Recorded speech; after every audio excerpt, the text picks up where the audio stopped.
So I have quite a few viewer comments today, so grab a seat.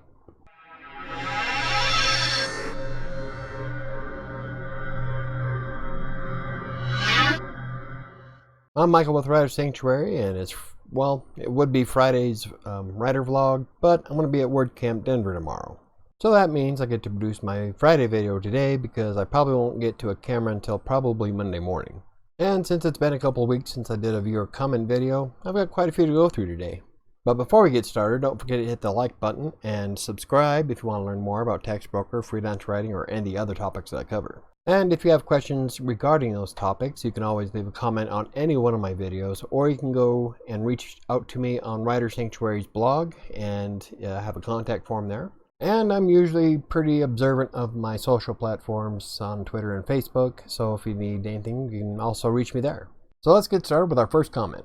The first comment today comes from Hamak Mom. Congrats on 200, you deserve every one and more. I really like the direction your channel is going and the live streams too. It would be cool if you could film from the WordCamp, maybe a live stream. Now I would love to do a live stream from the WordCamp, but because I am going to the WordCamp on behalf of my client, I have to be kind of careful as to not step on anybody's toes. In fact, one of the things I want to do is a live stream for my client from the WordCamp, but I'm not sure if that's possible yet. We still have to hammer out quite a few details, especially around the interviews I'll be doing, and I still haven't had a chance to finish off the ones I did in WordCamp Kansas City. And it was really hard to narrow anybody down to actually do an interview. So I did a little bit, but not as much as I probably should. But I'm hoping to get a little bit more in this weekend, and now that it's starting to settle down with my client, I might be able to have time to actually finish those videos and get them posted. So once I do, I'll go ahead and share the link as soon as they're live. But yeah, I would so love to do a live stream from the booth, so I'm going to have to talk to the managers and see if that's possible. But I was thinking about doing a live stream from the hotel room at least and sharing my experiences so far. But in either case, it's something to consider. I'll be going to Omaha next month and St. Louis, I think, in November. My next comment comes from my friend Chris Desatop. Congrats on 200. Thank you, Chris. And it's been a while since you've created a video. If any of you don't know who Chris Desatop is he's a cartoonist, and he did a bit of freelance writing for Textbroker. In fact, that's how I found his channel in the first place. We kind of just grew into each other, and I guess he's been to my blog a few times, and it helped him out how to do Textbroker. He's got a channel, but he doesn't post nearly as much as he should. And anyway, Chris, thank you very much, and hopefully you'll be able to produce a video soon. Our third comment comes from Catherine. Have you visited the forum lately? Since Textbroker added the total income feature, writers are posting their earnings in a thread. A couple of the amounts are very impressive, especially for content mill. Now, I haven't been to the forums yet, but I did take a look at how much money I've earned, and it's in the tens of thousands. Of course, keep in mind I've also been writing for Textbroker since 2012. And at one point, I was doing about 10 to 12 articles a day for years. So I made quite a bit of money on it. But if you need some motivation to get started on doing some content mill work with Textbroker, the forums are a good place to start. There's a lot of people out there that made quite a bit of money so far. Now I'm about leery about sharing how much money I make in general. Our next comment comes from Ever After. The pay is really low, but it is great for 5-star, but most people don't reach it. I am almost up at 4-star. I can't find a job for shit. I can't speak for shit. I've been going through some pretty rough times, and I'm sorry to hear that you've been going through some hard times. It was when I first started with Textbroker, I was going through some madness as well. I was getting paid $8 an hour as an IT specialist for the school district. If I worked in Denver, I would have been easily paid between $15 and $20.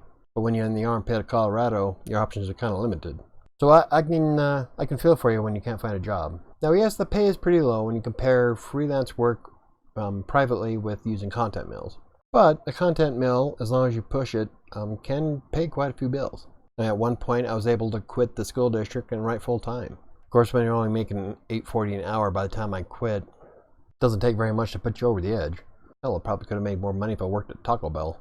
But yeah, keep pushing through and get your 4 stars. It'll open up all kinds of opportunities for you.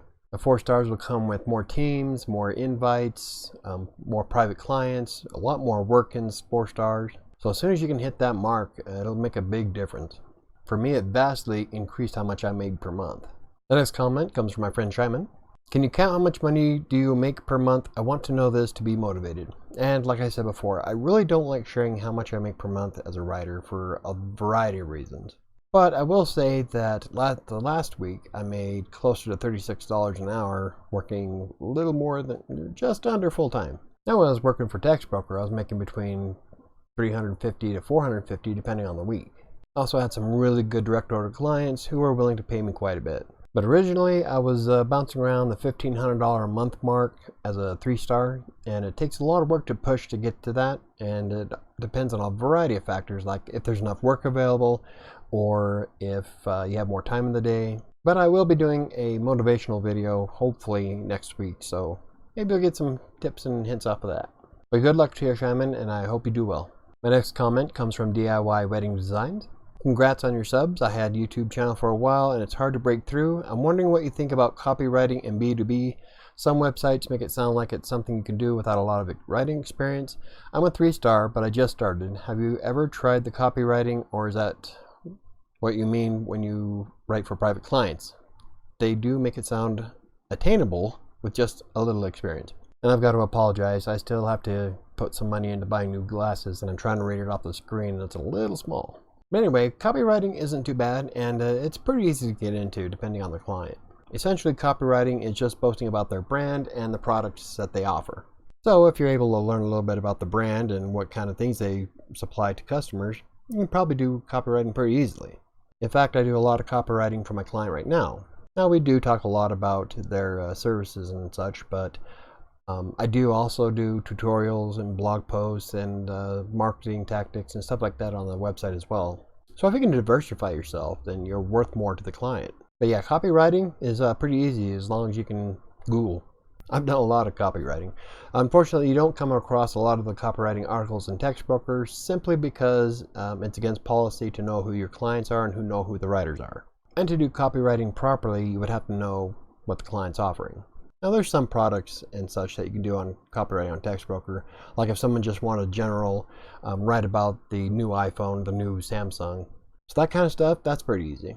But true copywriting is, you're not going to find too many of that on Textbroker simply because of the guidelines of not knowing who each other are. Now this is to prevent people from going outside of Textbroker to write directly with a client, in which point Textbroker would lose money. So I can understand why they have that policy in place. But anyway, yes, copywriting is fairly easy to get into with very little experience, as long as you can find a really good client to back you up. The next comment comes from Clay, the author. Have a great time. Even if you don't get to live stream, I'm sure you'll get a bunch of good blog and video ideas out of it. BRoll? ? Looking forward to the updates. Now this is in response to the last video I did about going to WordCamp Denver. And the BRoll thing gave me quite a few ideas. Maybe I can just run the camera in the background and just use it as a BRoll on the next video or even the live stream. Because the software that I use allows me to put videos while I live stream at the same time. I love XSplit. Makes it so much easier to do stuff. But yeah, I would love to do more live stream stuff with WordCamp, and it was a great experience last time, and I can't wait to talk about it on Monday. So thank you, Clay, and I'll see you later. The next comment comes from Tony Velasquez. Hey, thanks for the valuable content in your videos. I'm learning a lot of useful information that I haven't seen anywhere else. I'm also new to the whole making money on Textbroker concept and was wondering where's the best place for a newbie to start at. Now, I'm a strong proponent of making sure that your profile is completely filled out, even if you're just starting off. Mainly because Textbroker fine-tuned their searching ability recently to include more aspects of your profile to show up in search results. So if your profile says anything about being able to write for WordPress tutorials and a client's looking for WordPress tutorials, you have a better chance of showing up in their search. Now this is valuable because it connects clients with writers who are more fine-tuned to a specific niche or topic or industry. So the first thing I would do is definitely put effort into sprucing up the profile. I personally started with topics that I knew inside and out on Textbroker, which was at the time computers and networking and internet. Then I kind of explored all the different aspects to see if there was more work that I could get or if there was other topics that interest me. That's when I found out that I had quite the passion for marketing and business practices. So you can start off with topics that you're really good at, but don't forget to explore possibilities because you never know, you might come across something that you really enjoy. Like, I don't ever really travel that much, but I found that when I write articles for clients on Textbroker looking for travel pieces, that I excel at it. Mostly because I do a lot of research and it makes me feel like I'm there. My point is that don't focus on merely one topic that you like. Try to branch out. And the third thing a newbie should do is always do research for AP style English and always put in effort to learn SEO content writing. Now the SEO content writing part is not really mandatory. You can probably get away without it. But a lot of clients like the SEO aspect of my content that I write, and so they keep sending me work. So I can speak from experience that learning how to write for SEO in mind has been greatly beneficial. Now thank you for the comment, and I hope nothing but the best for you. The next comment comes from CanCanElf16. I love that name. Thank you for this info. Question: can I use a previously written article blog post as a writing sample, or it has to be something completely new? I'm fairly sure that it has to be something that's completely new. Now this is to avoid plagiarism problems. And copying work from a page is kind of hard to say that, yes, I wrote this article when it could be under a different name. So if you write something completely unique that can't be found anywhere else online, Textbroker knows that you're the one who wrote it. Another aspect you should consider is that if you wrote the blog post like 6 months ago and you've written a bunch of stuff since then, your skills are going to be considerably better. So you always want to put your best foot forward, which is why I always say to update your profiles every 6 months, especially with your writing sample. Because the more work that you put into it, the better you're going to be as a writer. So if you're trying to use something that you wrote a long time ago, it's probably not nearly representative of your abilities. So always write something brand new. And thank you, CanCanElf. My next comment comes from Shyman again. Did your writing experience affect your speaking skills and level of thinking? I would have to say yes. Now normally I'm quite the introvert. I'm shy around people, but while YouTube has been helping me around with that, and going to these WordCamps made a huge difference. But as a writer, it's made a big difference on how I perceive anything online. And unfortunately, it kind of ruins the fun. Like the example that I gave him in the video on the comment was, I'll come across Facebook memes and jokes and things that are supposed to be funny, and all I can see now is grammatical errors, like you're missing a comma, there's no apostrophe S, that's not how you spell there. So it kind of takes a lot of the funny out of the meme, because all I do is just correct the English. Aside from that, as for how I put things together, yes, it's made a huge difference. If you looked at my past writing from like 2012, that my content back then was far more clinical. I was trying to show off that I had this huge thesaurus and I had a huge vocabulary. And back then it was incredibly boring to read.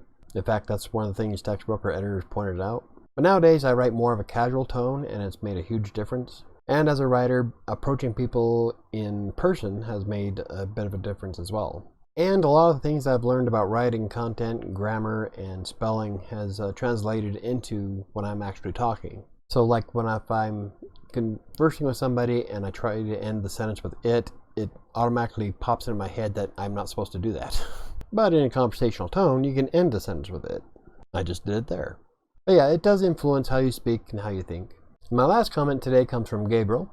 As a freelance content writer, I managed to avoid the entire content mail process until I landed a good gig. I think they had their place, but were certainly not an option for me. Now this was a comment that was left on the video, content mails versus private clients. And yeah, a lot of people are able to get out and find private clients fairly well, and that's good. But for those of us who've never done it before and had no idea what we were doing, content mails do have a place for showing you how to interact with clients. You learn a lot about writing, especially if you listen to the editors of Textbroker. A lot of them are pretty good. In fact, that's where I learned most of my stuff. Every time they'd send me an issue, I would Google it and figure out how to fix it, so the next time I wrote a piece of content, that problem would be resolved. So yeah, content mails do have a place for some of us that don't have the ability to just go out and grab a client. I think that's awesome that Gabriel was able to go out and do that. So, which brings me to another point, is that content mails are really good to get started, but you probably shouldn't just put all your eggs in one basket. I expanded and got my client in 2017, and now it kind of bounced back and forth. However, the last few months I've spent the majority of my time working specifically with my client, but they're also paying me a lot of money to do it. So I really haven't had the need to use content mails very much, and I do check once in a while, but in the long run, it all depends on how much time I have in the day. And right now, between doing my client's stuff, going to all these WordCamps, I did a few big projects for this client recently, doing these videos, I really don't have much time to jump into Textbroker like I used to. Which is kind of a bummer, because I really liked writing for it, but I really love being the content marketing team lead, so I'm a manager.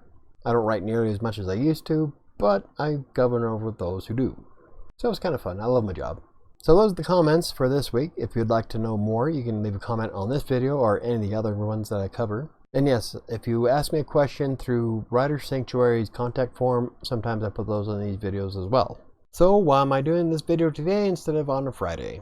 Well, that's because I'm going to WordCamp Denver 2019. The kickoff party is at 5 p.m., so I have to pick up my coworker at 1:40 from the airport, so the whole day is going to be spent pretty much on the road. But the WordCamp this year is at the University of Denver. I'm pretty excited about it. There's a few nice talks that I hope I get to sit in on, and it's supposed to be pretty nice and pretty good. I'm really hoping to get some more interviews in and to finish off doing all of them like I said earlier. But I guess we'll see, because I still have no idea what we're doing, or at least what I'm doing. But the last WordCamp I went to was in Kansas City, and it was a fun experience. It was hot as hell and humid like you wouldn't believe. I mean, it was stupid because like the temperature difference between Kansas City and Denver is like pretty much the same. But the humidity level is just ungodly.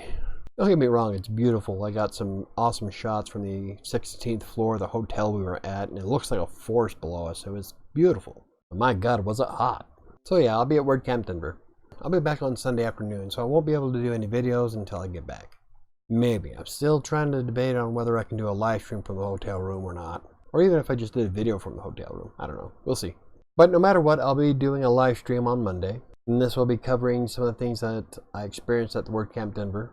And if you have any questions about freelance writing or WordPress or anything else, Textbroker, you can watch that video and I'll answer any questions. Just because I'm talking about WordCamp Denver doesn't mean that's all I'm going to cover. And I'll be doing that video probably at about 6 p.m. Mountain Time. I would set up an event scheduled on my channel. Unfortunately, the last time I tried to do an event, it didn't work and it confused a bunch of people. So at 6 p.m. Mountain Time on Monday, I'll just hit the start streaming button and we'll go from there. I will post it this time on social media, so like on Twitter and Facebook, so if you follow me there, you'll know exactly when I'm live streaming. So if you're interested, I hope to see you there. So if you enjoyed the video, hit the like button. If you want to learn more about Textbroker, freelance writing, or WordPress, or anything else that I cover, hit the subscribe button, and don't forget to hit the notification bell. I think that's going to do it for me today. I have a lot of packing to do. I'll see you Monday.